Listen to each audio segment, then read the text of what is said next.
नमस्कार, मैं आशुतोष कुमार और आप देख रहे हैं एक्सिस 24। लगातार तीसरे वेव की बात हो रही है। कोविड काल आया, पिछले साल हमारे यहाँ जितनी तबाही नहीं मचा पाया था और हमें लगा था हम कोरोना से जीत गए हैं या फिर ये खतरा हमसे टल गया है। लेकिन दूसरी लहर जो आई, जिस तरीके से उसने भारत पर असर किया, यहाँ पर लाखों लोगों की जान गई। आज 3 लाख से ज़्यादा आंकड़े हो गए हैं। जो सरकारी आंकड़ा है जिसे बताते हैं कि यहाँ 3 लाख लोगों की मौत हुई है। हालांकि जो बहुत सारे और एजेंसियां हैं जो लगातार काम कर रही हैं, वो इस आंकड़े को कई गुना बताती हैं। लेकिन आज जिस चीज़ की चर्चा हम करने के लिए बैठे हैं वो है तीसरा वेव। और तीसरे वेव की क्या हमारे पास वो चीज़ें मौजूद हैं जिनसे हम उस तीसरे वेव को कम कर सकते हैं और उस तीसरे वेव में जो अभी तक जो जाने गई हैं उसको हम बचा सकते हैं। आपको बता दें, लगातार जो तीसरा वेव है जिसको आने की चर्चा है कि सितंबर में आ सकता है या फिर नेक्स्ट ईयर फिर से आ सकता है, और वो वेव खासकर बच्चों को बहुत प्रभावित करेगा, उसको ज़्यादा नुकसान पहुंचाएगा, जिसको लेकर बहुत ज़्यादा टेंशन बनी हुई है। और खासकर महाराष्ट्र की सरकार अभी से प्रिपरेशन में लग गई है। दिल्ली की गवर्नमेंट भी शायद कुछ काम इसको लेकर बढ़ गई है कि नहीं, तीसरा वेव आ सकता है, हमें उसको लेकर खास तैयारी करनी चाहिए।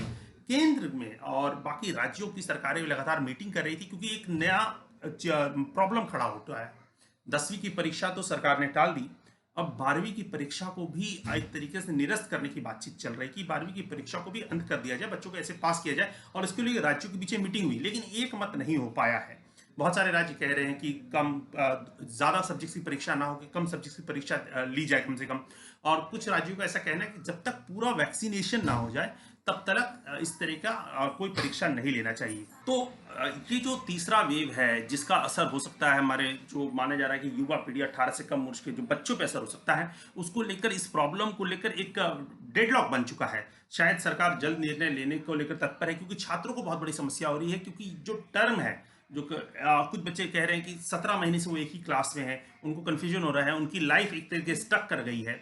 तो इसमें एक किरण आई है, एक तरीके से कहा जाए एक प्रॉब्लम सोल्यूशन आया है कि आपको फाइजर जो कंपनी है वो 12 से 18 वर्ष के बच्चों के लिए एक वैक्सीन लेकर आई है। और वो ये भी कह रही है कि 5 करोड़ वैक्सीन वो भारत सरकार को देने को तैयार है। लेकिन भारत सरकार अपनी जो प्रक्रिया है उसको जल्दी कंप्लीट करे। हमारी बातचीत चल रही है, लेकिन यहाँ पे जो प्रक्रिया काफ़ी स्लो है और जिसको चाहती जल्द से जल्द इसको बढ़ाया जाए ताकि वो भी 5 करोड़ वैक्सीन यहाँ प्रोवाइड किया जा सके। आपको बता दें, ये बात इसलिए चर्चा पे है क्योंकि लगातार जो इंटरनेशनल टेंडर की बातचीत चल रही है, अंतर्राष्ट्रीय टेंडर। तो कल आम आदमी पार्टी गवर्नमेंट से जो मनीष सिसोदिया हैं वो एक टीवी चैनल बोल रहे थे कि सरकार कहती है अंतर्राष्ट्रीय टेंडर पास किया जाए, अंतर्राष्ट्रीय टेंडर पास किया जाए। जॉनसन एंड जॉनसन है, फाइजर जैसी कंपनियां हैं जो वैक्सीन बना रही है और दूसरे देश उससे ले रहे हैं, लेकिन अभी तक उन्हें भारत में परमिशन नहीं मिली है।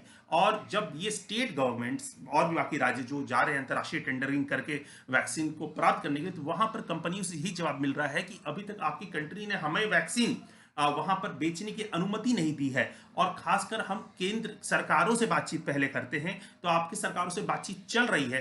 तो एक तरीके से ये जो पूरा मामला है कंफ्यूजन का चल रहा है। क्योंकि आपको बताते हैं भारत की जो लगभग जो जनसंख्या है, 140 करोड़ की जनसंख्या मानी जाती है, और उसमें अभी तक जो वैक्सीन दी गई है वो 20 करोड़ जनसंख्या को दी गई है।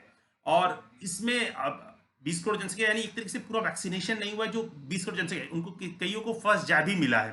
तो 300 करोड़ कम से कम भारत में वैक्सीन की जरूरत होगी अगर हम पूरे पॉपुलेशन लें, बच्चे से वृद्ध से लेकर बड़ों से लेकर सभी को ले लें एक साथ, तो 300 करोड़ वैक्सीनेशन की जरूरत है। और भारत 20 करोड़ में है। उसपे जहां पर भारत बायोटेक का वैक्सीन कोवैक्सीन तो काम कर ही रहा है, लेकिन कोविड शील्ड के जो मालिक हैं वो लगातार यूके में बैठे हुए हैं। उन्होंने कहा था बहुत सारे प्रेशर हैं। तो एक तरीके से जब तक ये जो मार्केट है फ्री नहीं होगा, और फाइजर का जो ये नया वैक्सीन है जो 12 से 18 वर्ष के बच्चों के लिए बना है, और ये सरकार कह रही है कि ये फाइजर की कंपनी कह रही है कि ये काम कर रहा है 88%। क्योंकि ब्रिटेन में, जहाँ पर ब्रिटेन के हेल्थ डिपार्टमेंट है, वहाँ पर कई हजार लोगों पे इसका टेस्ट किया गया, तो इस वैक्सीन को 88% आपको एफिशिएंसी इसकी मानी गई कि ये एफिशिएंट है और उतने लोगों को बचा रहा है और ये वैक्सीन कारगर है। और खासकर इसमें कहा कि इंडियन एथनिसिटी और खासकर इंडियन जो वेरिएंट है, जो इंडियन वेरिएंट है, इस पर भी इसका अच्छा इफेक्ट है। क्योंकि बहुत सारे वेरिएंट है, साउथ अफ्रीकन वेरिएंट है, यूके के वेरिएंट है और इंडियन वेरिएंट भी जो बहुत खतरनाक भी बहुत लोग मानते हैं। बहुत सारे भारत सरकार बार बार कह रही है इंडियन वेरिएंट नाम ना दिया जाए। तो इस वेरिएंट पे भी ये वैक्सीन बहुत ही इफेक्टेड मानी जा रही है। और फाइजर इसके लिए अपने जो आंकड़े हैं ब्रिटेन गवर्नमेंट के, वो प्रोड्यूस कर रहा है। तो लगातार जो देश की स्थिति है, ये कोविड की जो बीमारी आई हुई है, महामारी आई हुई है, इससे निकलने का सिर्फ और सिर्फ एक ही सोल्यूशन है, वो है ज्यादा से ज्यादा लोगों को वैक्सीनेशन हो जाना। ब्रिटेन ने ये कर दिखाया है, अमेरिका ने ये कर दिखाया है, और वहां पर धीरे धीरे रिलैक्सेशन मास्क फ्री किया जा रहा है। भारत में भी यही जरूरत है। 140 करोड़ की लगभग जनसंख्या है। हम जब तक 80-90% पॉपुलेशन को वैक्सीनेशन नहीं करेंगे, तब तक तो ये प्रॉब्लम सॉल्व नहीं होने वाली है। और खासकर वैक्सीन की प्रक्रिया जो है, अगर हम मोबाइल्स लैपटॉप से ही बुकिंग की रखेंगे तो 20-22% ही वैसे अमीर और पढ़े लिखे और उस तरीके का वर्ग है जिसको वैक्सीन मिल पाएगी, और उसको भी बहुत मुश्किलों से मिल रही है। जब तक इसे पोलियो ड्रॉप की तरह होम टू होम छोटे छोटे सेंटर्स बनाकर आराम से लेने की प्रक्रिया नहीं की जाएगी, तब तक लगता है कि भारत के लिए बहुत दूर की कौड़ी है।